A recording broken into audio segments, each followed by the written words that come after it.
IMTV Velocities of Music. We're going to do a 2010 album today. It's from earlier in 2010 when we were doing 2009. It's because Velocities of Music is just a baby, guys. What a baby! We're just getting started here. I mean, I know we've done, what is this, 225? Episode 225. That's ridiculous, but... Perfect square. 15. Yeah. Oh, what do you know? Square 15. Oh, he's an English major. Can you believe that? You know, we've done a lot of episodes, but we're going to do a lot every year. I mean, we do 10 every 2 weeks, so, I mean, we're going to keep that pace up, I think, for a while. Yeah. But you know, from now on, we'll be much more up-to-date, but this is from, I think, March. Yeah, this came out in March. Somewhere back in the spring. Dillinger Escape Plan, Option Paralysis. We got a metal album every 10 albums or so. We got to throw in something metal. Technically, this is called mathcore. This is their 4th album, right, Tom? Yeah, I think so. And I know that critics just love the Dillinger Escape Plan, and since technically we've become kind of music critics, self-proclaimed music critics, I mean, we'll let you guys be the judge of that. But I am going to just fall in line because I'm not even a metal guy, and I absolutely love this album. And that's something to be said because I'm not a metal guy. I'm an indie kid, you know. Radiohead was as rocking as I got for a long time, and now I did give Glassjaw in the 80s. I'm giving Dillinger Escape Plan in the 80s because I think that bands that bring it, that can show some raw intensity and show how good they are at their instruments and can write songs, I think that's something that's really cool. And I think Option Paralysis is just that. But Tom, what did you think? I really liked it. I had never really listened to this band and never really given them a chance, and then listening through this album, I was just like, wow, because they bring the energy. Yeah, they do. No better way to put it. They are just, I mean, they do not go half-ass on anything. With the time signature changes, the rhythm switching around all the time, the dynamics, and one thing that we were talking about, but before we turn the camera on, that I want to make sure we get out there, is that this isn't completely inaccessible. This is much more accessible than, say, like Between the Buried and Me, which I would kind of compare it to. Yes. But maybe a little less accessible than like Avenged Sevenfold or Glassjaw or the Mars Volta. But it's right in that middle ground because there are these parts that will just rock your damn face off. They are just thrashing your ass. And I mean, that's basically what they're doing. But then, sprinkled throughout, there'll be these parts where it'll kind of slow down, and it'll be a little more radio-friendly and more to that kind of Avenged Sevenfold sound. Yeah. But they only flirt with it. They only flirt with it. And about the time that you're like, oh, this is getting a little mainstream, at least the way I am, this is getting a little too mainstream radio-friendly, they just, what do, Tom? Just all of a sudden, just going nuts. And that's awesome because it gives that contrast.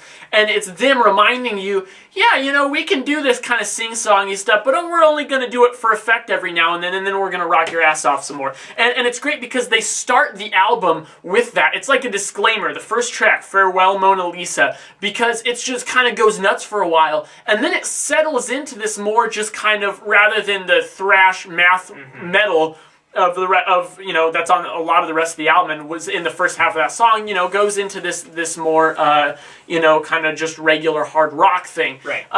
But then right out of that, it goes into track 2, Good Neighbor, which just whoops your butt again. I feel, and you know, this album is technically categorized as mathcore, and I will say this: of all the music, I've been doing 225 albums, we've listened to a lot of music, researched a lot of bands, and a lot of styles for that matter. And metal music in general, the big genre of metal, gets subdivided so many times. It's just ridiculous. It is ridiculous. This is technically a mathcore album, which is it's metal. For Christ's sakes, people, it's metal. And these guys do all sorts. They do hard rock. They do you know, thrash metal. This math rock. I mean, you name it, it's on here. And these guys just show huge versatility here. But what really got me about this album is that there's not a down moment on it. There's not a bad track on it. I really don't have any complaints about this album. I mean, I think the instrumentals are insane. You know, they even use piano on this album. There's some other instruments in there to give a variety. Track 6, Widower. Oh, one of the best metal songs I've heard in a long time. It starts with like a minute and a half or so of this just sweet piano, and then it just builds, and eventually it gets to that part where it's just thrashy and awesome, and then it kind of settles back down. Yeah, it's just incredible. And to compliment that, Tom, the production. I mean, when I was thinking about other bands that have used similar production styles, 2 albums came to mind. Smash by The Offspring and Injustice for All by Metallica. It's just this raw, just clean sound. I mean, you know, yes, there's distortion, but it's clean distortion. I mean, it's like it's very articulate, precise. It's like shaving your balls with the sharpest blade you've ever seen. It's that scary. That's all I'm gonna say about that. Other things I like. I mean, I feel like the vocalist really sold this for me, and I feel like he brought the intensity, made it that awesome. And talk about versatility. Ooh, man. I mean, he's just on top of the singing. He has kind of that kind of whiny-ish metal, like singing voice that you get from maybe Mastodon or Avenged Sevenfold. But then, and I'm not saying that as a bad thing, really. I mean, it fits the sound, and he's very good. He writes good parts. But his metal screaming is just perfect. It just fits perfectly because it's not. There's nothing wussy about it, but it's also not just all the time.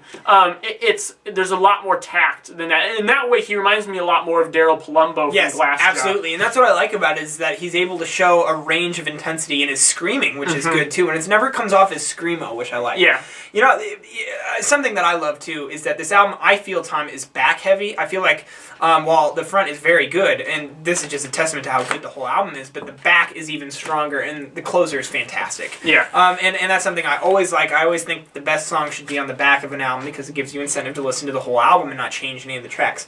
Now, one thing that's going to keep this out of the 90s for me, and maybe this will change over time, you know, I've only given this 4 or 5 listens at this point, but I think that what my fantastic albums is that almost perfect or damn near perfect score of a 90 plus out of 100 score is the fact that those albums will always have a song like Tip Your Bartender on Glassjaw's Worship and Tribute, or Closer on Nine Inch Nails' Downward Spiral, or Idiotech on Radiohead's Kid A. Those songs that just define the album. And I feel like that there's so many good songs here, but none of them really define the album. Widower definitely comes close.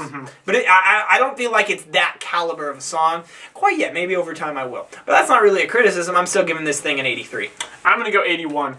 Nice. I can't believe that you gave a metal album a higher score than I did. It's your fault, buddy. I have created a monster. You've created a monster. What do you guys think? Did you like Option Paralysis?